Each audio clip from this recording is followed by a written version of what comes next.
ক্রিকেটীয় কূটনীতিতে ব্যর্থ হয়ে টি-20 বিশ্বকাপ খেলতে পারছে না বাংলাদেশ। আর সেই ব্যর্থতা ঢাকতেই সাকিব আল হাসানকে সামনে এনে সমর্থকদের করা হচ্ছে আইওয়াশ।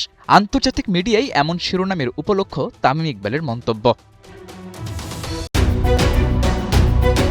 দেড় যুগ ধরে ভালোবাসার নিড়ে এসিআই পিওর সল্ট।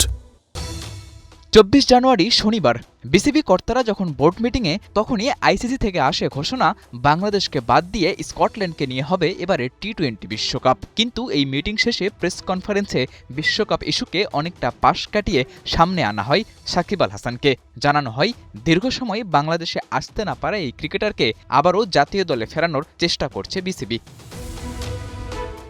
বোর্ড কর্তাদের এই স্টেটমেন্টকে মোটেও ভালোভাবে নেননি তামিম ইকবাল। বাংলাদেশি এক পডকাস্টে তামিম জানিয়েছেন, দেশের সেরা ক্রিকেটার সাকিবকে যদি সত্যিই বিসিবি ফেরানোর চেষ্টা করে তাহলে সেটা অবশ্যই ভালো ব্যাপার, কিন্তু বাস্তবতা যে ভিন্ন সেটাও মনে করে দিয়েছেন সাবেক এই ওপেনার। নিয়মিত বর্তমান বোর্ডের সমালোচনা করা তামিম ব্যাপারটাকে দেখছেন কেবল সমর্থকদের চোখে ধুলো দেওয়ার মতো, অর্থাৎ নিজেদের ব্যর্থতা ঢাকতেই বোর্ড সাকিবকে ব্যবহার করছে। একদিকে সাকিব আল হাসান বিশ্বসেরা ক্রিকেটারদের একজন, অন্যদিকে তামিম ইকবাল বাংলাদেশের সাবেক অধিনায়ক। এছাড়া এই দুই ক্রিকেটার বরাবরই থাকেন মিডিয়ার আলোচনায়। তাই তো সাকিব ইস্যুতে একটা পডকাস্টেও বলা মন্তব্য জায়গা করে নিয়েছে আন্তর্জাতিক মিডিয়ায়। দীর্ঘ সেই পডকাস্টে তামিম ইকবাল বাংলাদেশ ক্রিকেট বোর্ডের কড়া সমালোচনা করার পাশাপাশি এই বোর্ডকে অবৈধ বলতেও দ্বিধা করেননি।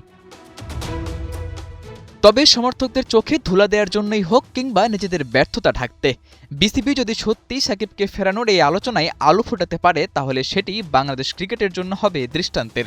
বিশ্বসেরা এই ক্রিকেটারেরও যে চাওয়া ছিল ঘরের মাঠে নিজের শেষ আন্তর্জাতিক ক্রিকেট ম্যাচ খেলা। সাকিবের ইচ্ছা পূরণ হওয়ার পাশাপাশি কিংবদন্তি ক্রিকেটারদের বিদায় কতটা রঙিন হতে পারে জুনিয়ররা খুব কাছ থেকে তা উপলব্ধি করতে পারবে। আর এই সব কিছুতে লাভবান হবে বাংলাদেশের ক্রিকেট।